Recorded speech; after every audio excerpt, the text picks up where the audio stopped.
Afghanistan, the central town of Bamyan has also been lost by the Taliban. Confirmation that the Taliban have gone has come from the BBC's World Affairs correspondent David Loyne, the first Western journalist to reach the town. The town the Taliban left behind has been completely destroyed. Not only have the Buddhas gone, blown up by the Taliban in an act of wanton desecration this year, but every building, shop and houses has been destroyed. We found the same story across the Hazara region, which suffered more at the hands of the Taliban than any other because most people here are of Shia background.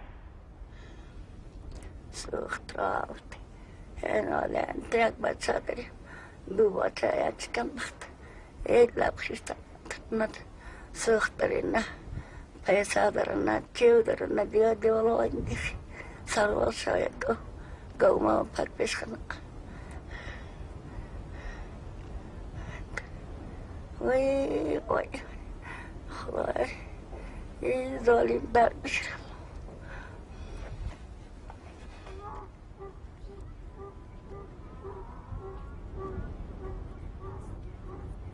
برو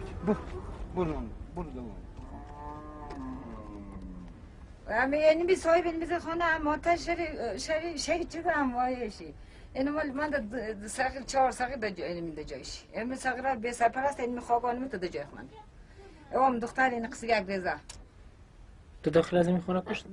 داخل میز خانه کشت یک کم میری واتا مریض جول بود و مایم بشه ده گیردم زمان دیگه که کندی و شهید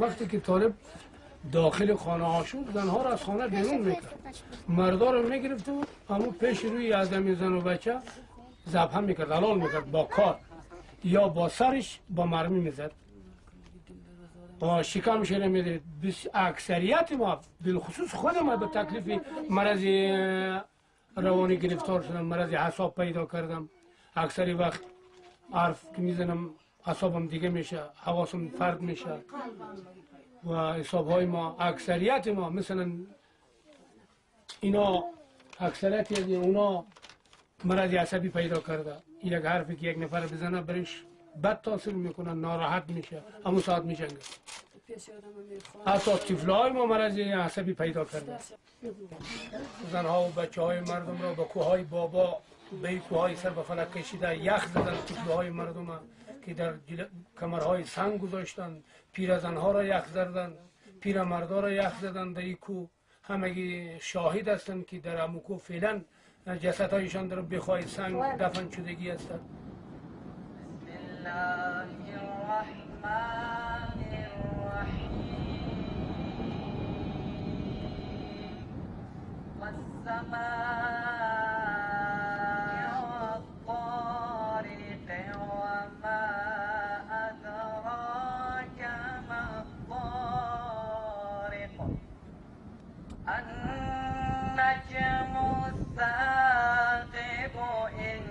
شاید مهمترین حادثه در تاریخ هزاره دوران امیر عبدالرحمن است. تعصب مذهبی شدیدی داشت. امیر عبدالرحمن از پادشاهان مقتدر و جابر و ستمگر افغانستان است. قلعه هایشان را آتش زدند. به قسمی که تنها در منطقه ارزگان 1300 قلعه تخریب شد. صدها هزار نفر به قتل رسیدند. خانه ها غارت شد. زنان و کودکان مردم را به اسارت گرفتند و به عنوان برده در معرض بیع و فروش نهادند. تاریخ دوران امیر عبدالرحمن شبیه است به دوران طالبان در این زمان. گپشان این بوده که تاجیک ها باید بروند به تاجیکستان و ازبک ها بروند به ازبکستان و هزاره ها هم بروند به گورستان. La terre des Hazaras. Vaste plateau isolé au cœur de l'Afghanistan, refuge naturel d'une communauté de musulmans chiites dont les traits asiatiques évoquent des ancêtres venus de steppes lointaines. Assez pour attirer les préjugés de leurs voisins, tous de confession sunnite. À la fin du 19e siècle, l'émir Abdurrahman de Kaboul entreprit la conquête de ces hautes terres dans la violence. Territoire rebelle à son autorité et convoité par les nomades pashtuns du sud. Pour les extrémistes religieux sunnites, il s'agissait aussi d'éradiquer les musulmans chiites déclarés infidèles. Massacres, dévastations, esclavage, exil ont scellé le destin de plusieurs générations. À partir de 1998, les talibans voulurent imposer leur pouvoir sur les régions Hazaras. Afin de briser toute résistance, une politique de terreur et de violence systématique entraîna la misère et la fuite des milliers de familles. Parcours qui se répète, comme enraciné dans l'histoire.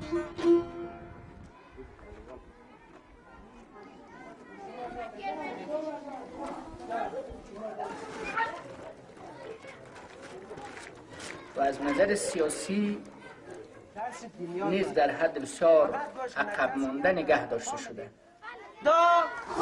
زمانی که در ولایت ننگرهار دانشگاه ساخته میشد، در ازارجاد حتی یک مدرسه مکتب ابتدایی هم وجود نداشت.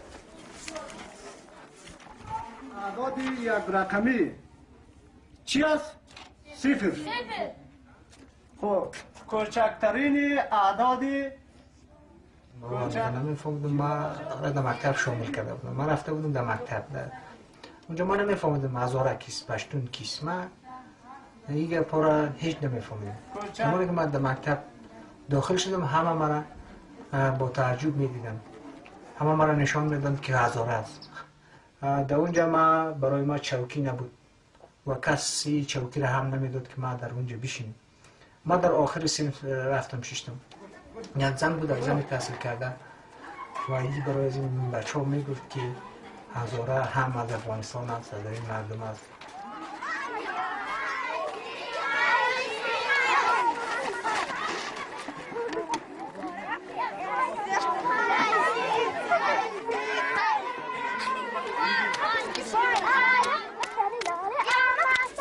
Qu'est-ce qu'être Hazara?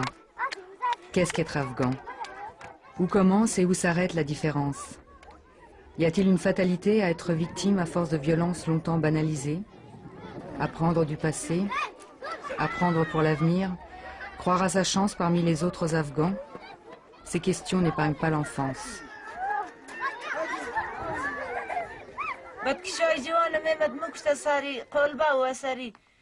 از خانه بور میکرد که مقابل از ما جنگ میکنیم. بگناه مردم بگناه از دشتا میوردن مکشته که جنگ میکنیم. از خانه هایشی بور کده میورد. و نمو روزه میکرد دیگه در پشت پول میزد و در میگرد. خانه اکدم چیزی که کارآمد اگر خوبتر بود او در پشت پول روزه میکرد و در میداد. و نمو که میمد از این سر که چه قصدر زندگی کرد خود ما کده مهاجر بود و اینم اینجا. که میمد دمیزی دیوالا که میمد در اونمو چیزی که کارآمد بود قرقال کرد پیدا میکرد ورده پشت پول میزد بازو دیوالا رو در میداد.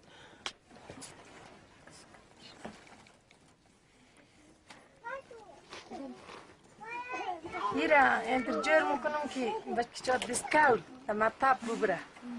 دیسکاول جور کرده که مطب ببره. کتاب ده کتابش نفت دارم.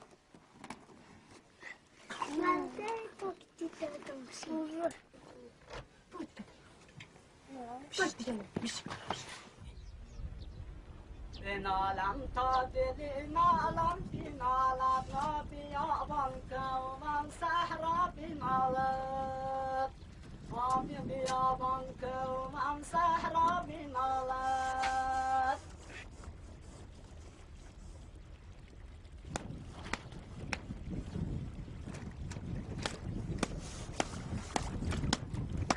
یا ما را که خود ما را گرد شانده کلگی ما را از ما پرسان کردم از 70 نفر چون ما چه فرقه مردم هستید ما گفتیم ما هزاره هستیم یا شهر.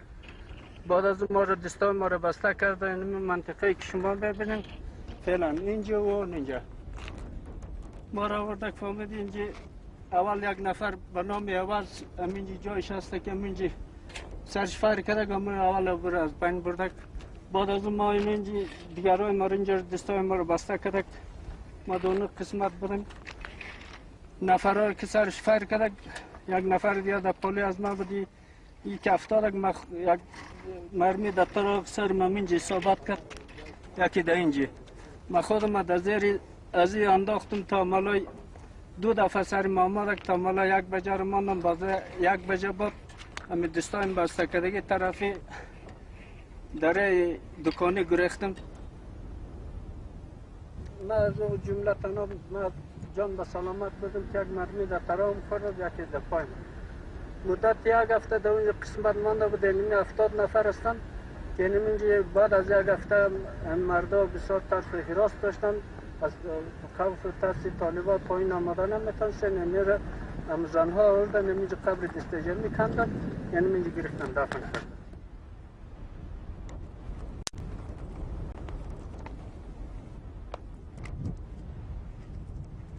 در سال 1377 که امی طالبان آمدن یک را به نام مولای اسلام از تاتار هستن اینجا والی مقرر شدن. والی که مقرر شدن بعد از او گفتن که برادر این هزارها چی است؟ بت پرست است، کشتن اینها جایز است که باید اینا اسلام نیست چرا که این بودا را پرستش میکنه. De toutes les victimes de ce fanatisme religieux, les plus connues restent les statues géantes des Bouddhas de Bamiyan, témoins de 16 siècles de l'histoire des hommes. این نقاشی بود که در سقف بودای 53 متری. به نظر ما نابودی این نقاشی ها از این فاجعهشون از انهدام خود مجسمه ها کمتر نیست. اینم یک نمونه دیگر از همون نقاشی ها.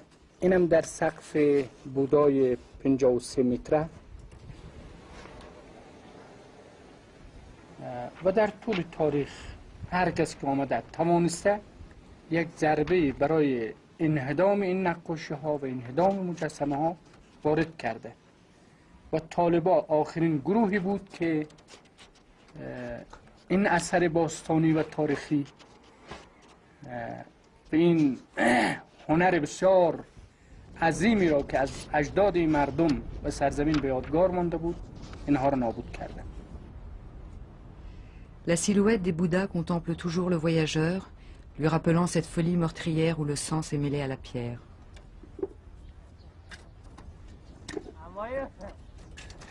Au sortir de l'hiver, la terre revit pour quelques mois. C'est elle qui impose son rythme aux priorités des hommes.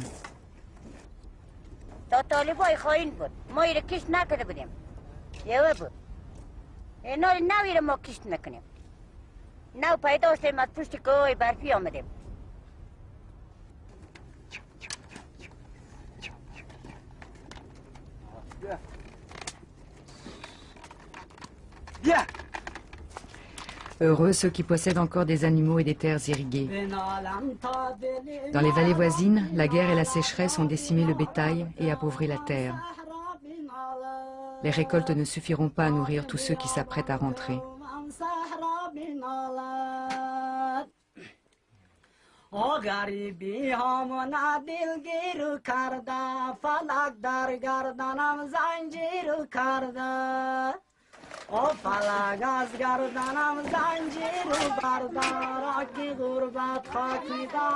Le jour du retour, longtemps souhaité et en même temps redouté. À Bamiyan, il faut libérer les maisons de ceux qui vont bientôt rentrer de plus loin, de Kaboul, du Pakistan, d'Iran.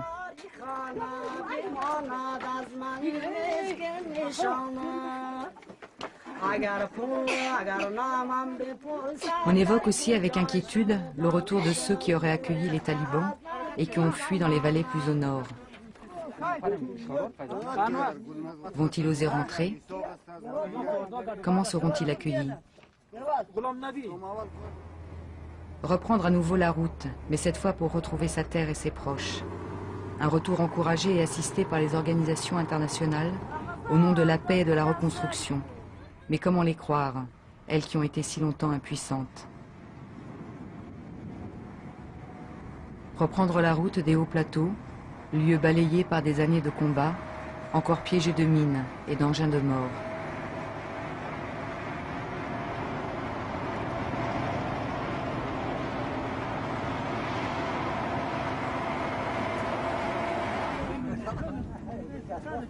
Retrouver ces lieux imprégnés de souvenirs douloureux, lieu d'espoir, peut-être la fin de l'exil, lieu où la terre semble toucher le ciel, c'est là, à 3000 mètres d'altitude, que la vie doit reprendre racine.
طالبا دیگه میزن گفته اینجا نبینیم شما کشتار الا که دیوالار داد دیگه 25 خانه بودیم دیگه مانده هر ایران رفت در پیرداوس که رفتی و در پیرداوس ما رو گرفت اور در گردگاه ما 4 روز بندی کرد ید بور نمکد ریافته و ما ندیدی باز از اینجا ما رو اورد که گفته اینجا دادگاه از اینجا نان من نمیداد ما رو اون از اینجا اورد سنگ سفید این اینجا گردگاه سنگ سفید ما 25 روز ماندیم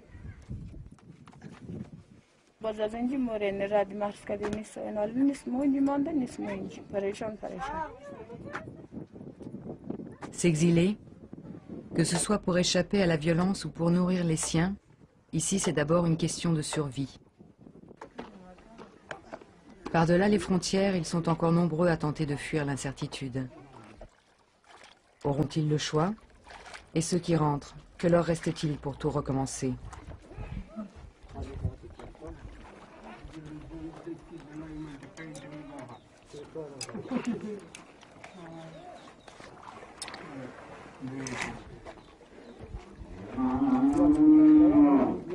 با فعلا دیگه زمین کشت میکنیم دراو میکنیم خرمو میکنیم دیگه دمو اصلا دیگه که ما کسب نداریم دیگه کسبی زمینداری هسته دیگه دمو کدام کسب نیست که مثل کدام قالین بافی کنیم دیگه سنگریشی کنیم یک دیگه کاری نیست یعنی کدام مایی که هسته که این امگی در یک لاین دیوال آباتی میندازم و که وشی مخوره که نمخورن قرار دیگه شیشته مردای میگه در سرک موره دیگه سیاست رو دیگه کسب نیست کسب از دیست رفت دیگه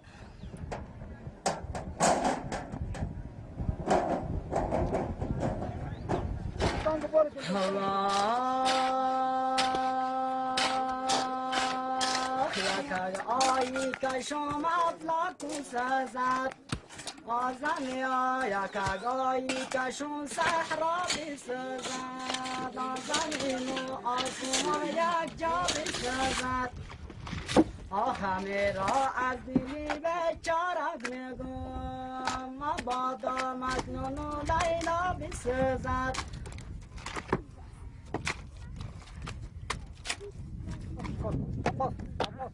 این منطقه که هست بسیار برفگیر و کم سوخت است دیگه اینجا اگر سرپناه جور نشود دیگه بسیار مشکلات مردم در خطر میفتن دیگه حالی اگر مؤسسه باید به مردم رسیدگی بیتره یک تقاضا امروزی مردم است اگر نرسه ممکنه که مهاجرت کنه پس همون مهاجری که طالبا کرده دیگه پس مردم از دست به سرپناهی مهاجر میشه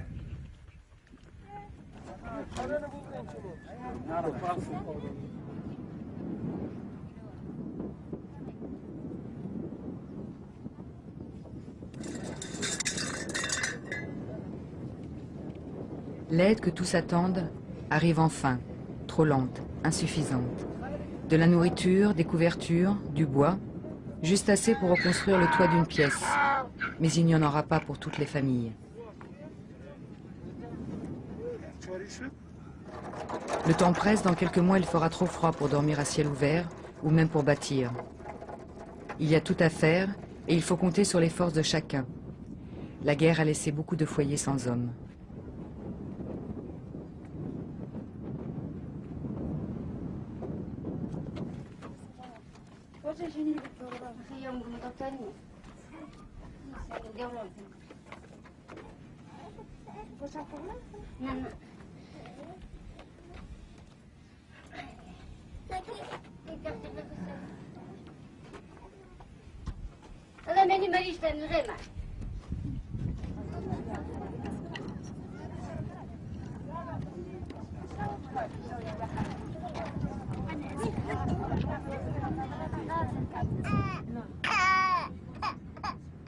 Depuis peu, les vaccinateurs montent à nouveau jusqu'au village. Enfin, prendre le temps de s'occuper des corps, si longtemps malmenés, se faire soigner, parler, être écouté. On entend dire que dans la vallée, la clinique et l'hôpital fonctionnent à nouveau. Pour beaucoup, cela reste trop loin, à de longues heures de marche.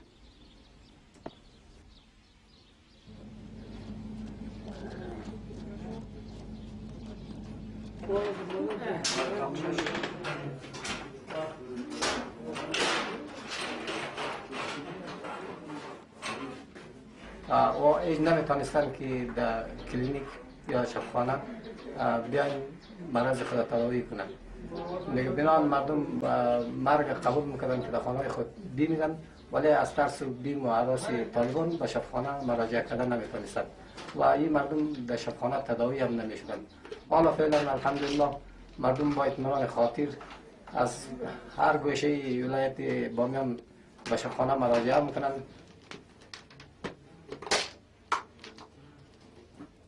بخوری بخور قرطی مالی داویدی نه بازی رو وقتی امید ما از دولت آینده اینمی است که یک امنیت عام و تام در سرتاسر افغانستان خصوصا در ولایت بامیان حاکم شود. دیگه حق و حقوق تمام ملت ها به طور مساوی داده شود.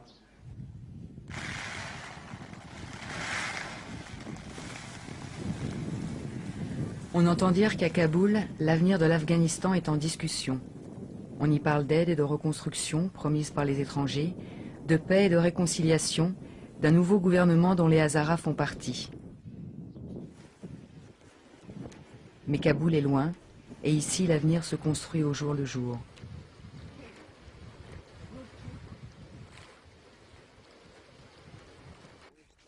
La menace des hommes s'est éloignée, mais celle de la nature reste présente. Face à la sécheresse, il faut se mobiliser pour retenir l'eau.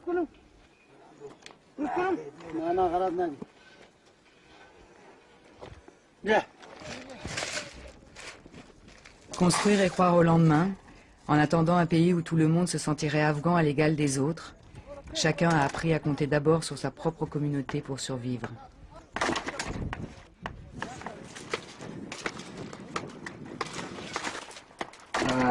نگهدارها هم مثل سایر اقلیت هایی که در افغانستان زندگی میکنه یک قوم است. همانند از اونها در تشکیل دولت آینده که دولتی باشه که در اون تبعیض نباشه، دولتی باشه که در اونجا حق کشی نباشه، میتونه سهم بگیره. همانند سایر افغان، مثل پشتون، مثل ازبک، مثل تاجیک. دنیای افغانستان دیگه دنیای برادری است، دنیای صلح دوستی است. ما اینطور فکر میکنم. میگه در شرایط ما میتونیم که تحصیل کنیم، در شرایط ما میتونیم کار کنیم، در شرایط ما میتونیم بخریم.